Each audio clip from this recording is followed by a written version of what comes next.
The world will not wait for you to feel ready. It will not slow its turning while you gather courage. It will not pause for your hesitation. The clock is ticking, the stage is set, and life, with all its merciless momentum, is already in motion. Either you act, or you are acted upon. Either you move forward, or you are moved aside. Let me tell you something you've not been told enough. You don't need more motivation. You need clarity. You need fire in the belly, not sugar in the bloodstream. Motivation is fleeting, a fair-weather friend that vanishes when skies grow dark. But action is a hammer. And the man who learns to swing that hammer, cold, tired, afraid, unmotivated, becomes unstoppable. You have been deceived into believing you must wait until you feel like it. That inspiration must come first. But the truth is more brutal, more liberating. Motivation is not the cause of action. It is the result. The moment you move, the fire is lit. Picture the man who sits in silence, head in hands, heart heavy with desire. He dreams of building a business, writing a book, changing his life. He tells himself he needs more time, more certainty, more fuel to light the spark. He waits for the wind to change. But what he doesn't realize is that the wind only changes after the sails are raised. You were not born to wait. You were born to begin. Action is the alchemy of progress. It turns uncertainty into clarity, inertia into momentum. The moment your boots hit the dirt, the battlefield changes. Thoughts that once tormented you lose their grip. Doors that seemed sealed forever begin to creak open. Because clarity comes only to those who move. You cannot think your way into greatness. You must move your way there. Every step forward tears through the fog. Every imperfect action is worth more than 1,000 flawless intentions. When you act, even clumsily, you send a signal to the universe that says, I am ready to lead. Success bows to those who act, not those who wish. There was once a young man, no different from you or me, who dreamt of building a future beyond the factory floor. His fingers were calloused, his wallet empty, but his desire was incandescent. Every day he read, he studied, he mapped out a path to prosperity. But he did not act. And so his books gathered dust, and his dreams withered under the weight of perfect plans never executed. His mistake was not ignorance, it was hesitation. He waited for the spark, he waited for confidence. What he did not understand is that confidence is not a prerequisite, it is a byproduct. The man who acts despite fear becomes bold through battle, and the man who waits, he is buried by it. Let me tell you what fear hates most: movement. Fear cannot survive when you attack it head on. It thrives in the shadows, whispering doom into ears that do not fight back. But the moment you lunge, the moment you break the stillness, it scatters like rats from fire. Consider the salesman who trembles at the thought of his first cold call. The phone weighs 1,000 pounds in his hand, but he forces himself to dial. 1 ring, 2, and then contact. His voice cracks, his hands shake, but he does it. And in that moment, the fear cracks. Confidence bleeds through, not because he felt ready, but because he acted anyway. The same law applies to the writer staring at a blank page, the entrepreneur launching a risky venture, the man stepping onto a stage with knees buckling. Action breaks the dam, and when that dam bursts, motivation rushes through like a flood. The first step is the cost of entry. Everything after that is compound interest. But still, you wait, because fear tells you to, and it speaks with the voice of reason. What if I fail? What if I'm not enough? What if I lose everything? Let me rip the mask from that liar. Most of what you fear will never happen. And even if it does, so what? Failure is not death. Failure is instruction. A bruise on the ego is not a death sentence. It's a lesson earned in the arena of courage. There is not one man of greatness in the annals of time who did not fail more than he succeeded. Carnegie was turned away again and again. Edison endured thousands of failures before the light was born. Ford faced bankruptcy before he shaped the modern world. They did not wait to be fearless. They acted despite the fear. That is courage, not the absence of fear, but dominion over it. And fear, like any tyrant, shrinks when you resist it. Action is the antidote. Every time you step forward, fear loses its grip. It begins as a towering wall, cold, slick, and impenetrable. But when you approach, you see the cracks. And when you climb, you realize it was never as tall as it seemed. Your fear is not the enemy. Your inaction is. I want you to remember the story of Edwin C. Barnes, a man who had nothing but a burning desire, no money, no reputation, no clear path. But he had a vision to become the business partner of the great Thomas Edison, not an employee, a partner. Most men would have dismissed the thought before it formed, but not Barnes. He boarded a freight train, arrived unannounced at Edison's lab, and declared his intention, boldly, without apology. Was he hired that day? Number, he was given a job sweeping floors. But because he had already taken the first step, he was in the game.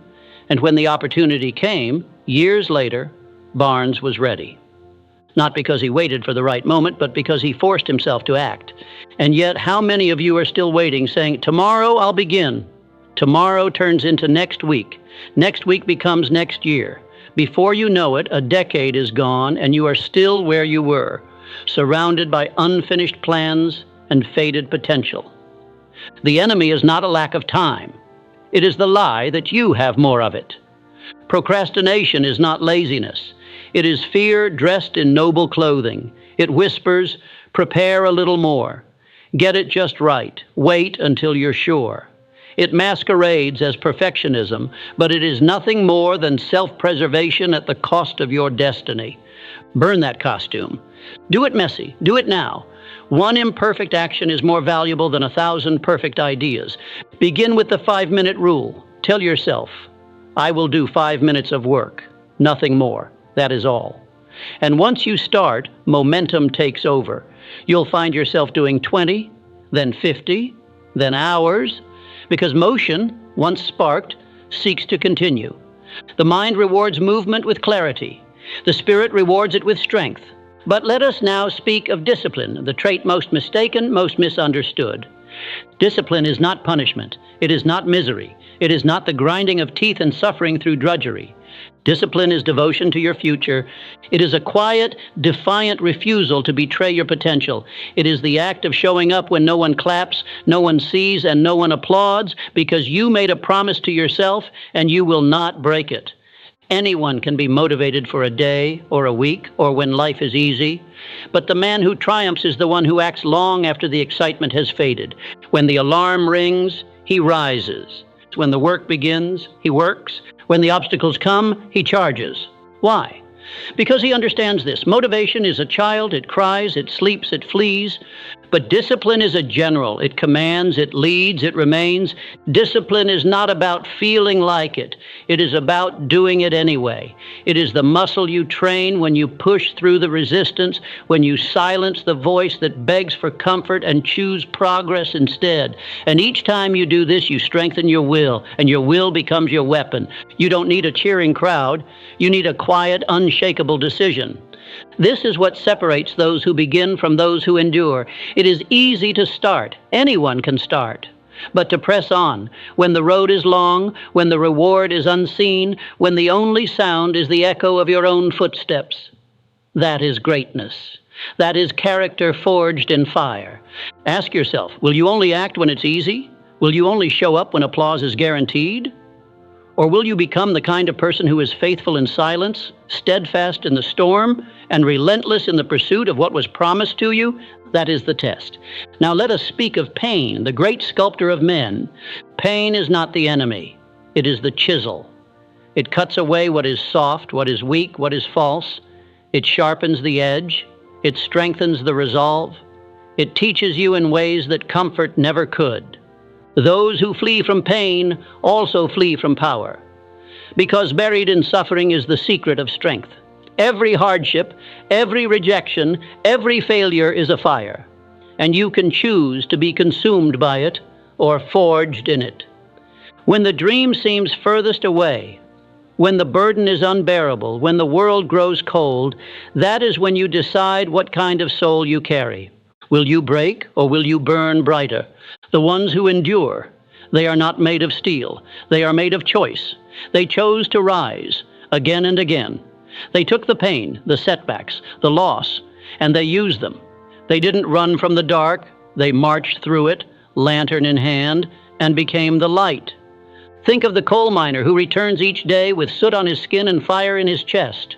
The single mother who works 3 jobs so her child can dream. The builder whose hands are calloused, but whose spirit is smooth with purpose. They do not speak of motivation, they speak of necessity. And if you could feel your dream as they feel theirs, you would stop waiting for ease. You would stop praying for comfort. You would ask for strength, and you would earn it. There is a truth as old as time, etched into the hearts of those who rise above. Pain is not punishment. Pain is preparation. When you reframe pain, you reframe your entire life. You no longer dread the hardship. You welcome it. You no longer resist the fire. You learn to dance within it. Because you know, deep in your bones, that the struggle is not in your way. It is the way. And when you emerge, scarred, yes, but wiser, fiercer, more certain than ever, you will understand what few ever do. Your suffering was never in vain. It was the anvil that shaped your destiny.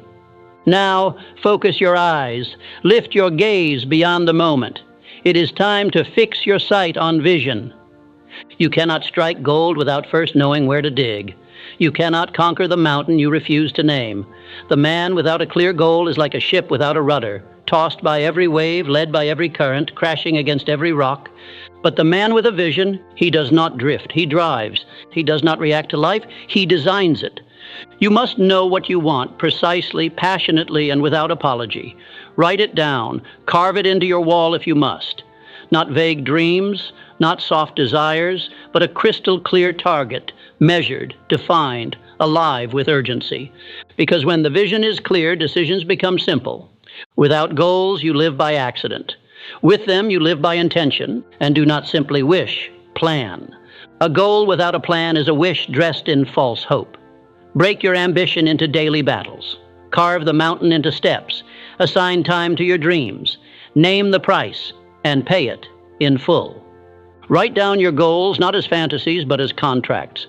When you put ink to paper, you bind yourself to a higher standard. You tell the world and yourself, this is no longer a dream, it is a declaration. And every step you take toward it, however small, however slow, adds weight to that promise. But hear me clearly, no matter how sharp your aim, no matter how fierce your drive, if your environment corrupts your mindset, you will fall. You become what surrounds you. This is law. If you plant a rose in toxic soil, it will wither. If you light a flame in the wind, it will flicker. And if you place a determined soul in a den of doubters, it will suffocate. Audit your circle. Who do you allow to speak into your life? Whose opinions are shaping your destiny? Are they builders or are they thieves? Do they elevate your vision or do they poison it? You must become ruthless with your associations. If they weaken you, release them. If they distract you, remove them. You were not born to be dragged down by the fears of others. You were not built to conform to the mediocrity of those who refuse to grow. Your life will rise or fall to the level of your environment. Choose wisely. Surround yourself with people who challenge your excuses, not comfort them. Seek out those who are further than you, faster, stronger, bolder. Let their fire ignite yours. Let their standards become your new baseline. You do not need flattery. You need friction. You need voices that call you higher. You need mirrors that do not lie. You need relationships that forge you. Greatness is never born in isolation. It is born in a circle of fire among those who demand your excellence. Find them, and if you cannot, become them. And finally, we speak of the most precious, most squandered currency of all, time. You can recover from failure. You can rebuild after loss. But the one thing you cannot reclaim, not ever, is the hour that just passed. Time is the great equalizer. It does not care for your excuses. It does not bend for your story. It does not stop to ask if you are ready. Every moment wasted is a door closed. Track your time like you would guard a fortune. Every second, every breath, every block of the day, treat it as sacred. Know where it goes. Cut the waste. Kill the distractions. Turn your day into a weapon. Do not confuse motion with progress. Busyness is the opiate of the unfocused. The man who checks every notification, who scrolls through nonsense, who says yes to every demand, he is not productive. He is possessed. Reclaim your time, rule it, shape it, because the man who masters his hours masters his future. You are not running out of time, you are giving it away. Every click, every delay, every indulgence in distraction is a trade. And what you are trading is destiny. You say you want success, but your schedule tells another story. You say you hunger for greatness, but your habits whisper comfort. You cannot lie to your calendar. It records your truth. It exposes your commitment, your focus, your belief. And the brutal truth is this: if you don't own your time, someone else will. So reclaim it, wake with intention, move with force, build your hours like bricks, stacking discipline, focus, rest, renewal, and action until they form a tower so high that no excuse can scale it. Let your day reflect your dream, or stop calling it one. Productivity is not about doing more, it is about doing what matters and refusing to waste the only life you've been given on things that don't.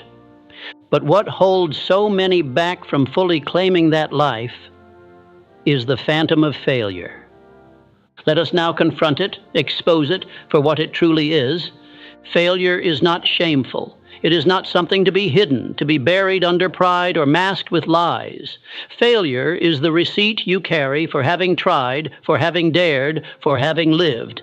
You will not meet a man of impact in this world whose record is clean, because those who rise the highest have fallen the most. The difference is this: they saw failure not as a curse, but as feedback, not as a stop sign, but as a signpost. When the Wright brothers saw their first flying machine crash into the ground, they didn't call it failure. They called it a data point. When Edison's experiments failed, he didn't retreat, he refined. He once said, "I have not failed. I've just found 10,000 ways that won't work." That is the heart of greatness: to be unshaken by loss, to be educated by pain, to be fueled by defeat. But so many of you have allowed the fear of failure to become worse than failure itself. You are not afraid of failing. You are afraid of being seen failing. You fear the whispers, the raised eyebrows, the "I told you so's," and in that fear, you surrender your future. You let judgment, the most fragile form of opposition, crush the most sacred part of your spirit, the will to try. You must kill this fear. Root it out like a weed, because judgment is fleeting, but regret lingers like rot. And I would rather be mocked for chasing the impossible than be pitied for doing nothing at all. Let them laugh. Let them question. Let them turn their backs. But let them do it while watching you move. Failure, in truth, is not the falling down. It is the staying down. It is not the defeat. It is the decision to stop fighting. That's the only failure that deserves the name. All else is education, and all else is transformation. So do not run from it. Run into it. Let it shape you. Let it sharpen you. Let it mold you into something that mediocrity cannot recognize and the world cannot ignore. Now, I speak to your decision. Not your dreams, not your hopes, not your carefully crafted visions, your decision. Because in the end, everything changes the moment you decide, truly decide, that there is no turning back. Not maybe, not if, not someday. The moment you say, "I will," the ground shifts beneath your feet. Doors appear where there were none. Energy flows from a hidden source. The universe doesn't respond to wishes, it responds to resolve. You do not need to know the whole path. You do not need every answer. You need a single, immovable commitment. I begin now. I move forward. I do not stop. And when you make that decision, and not lightly, but with every fiber of your being, the momentum begins. It always begins. Think of the men who shaped the modern world with nothing but a decision. Think of Andrew Carnegie, who began as a penniless immigrant working 12 hours a day in a cotton factory. One day, he decided he would rise, and rise he did until the steel of America bore his name. Think of Booker T. Washington, born into slavery, forbidden to read, ignored by history. But he decided that ignorance would not define him. He walked miles just for a book, and later built institutions of learning that changed a nation. They did not wait for motivation. They created it. They did not search for permission. They granted it to themselves. They did not talk about potential. They embodied it. The fire you need is not somewhere out there. It is not locked behind some gate guarded by circumstance or chance. It is in you. and it is starving. You must feed it with discipline, with action, with vision, with belief, and above all, with decision. Because no progress can begin until you decide that standing still is no longer acceptable. Yes, you will feel doubt. Yes, you will feel unready, but feelings are not facts. Feelings are echoes of your past, but decisions create your future. Do not wait for confidence. Confidence is not a gift, it is a receipt, stamped and sealed after you do the thing you thought you couldn't. You become confident by becoming competent, and you become competent by doing the work.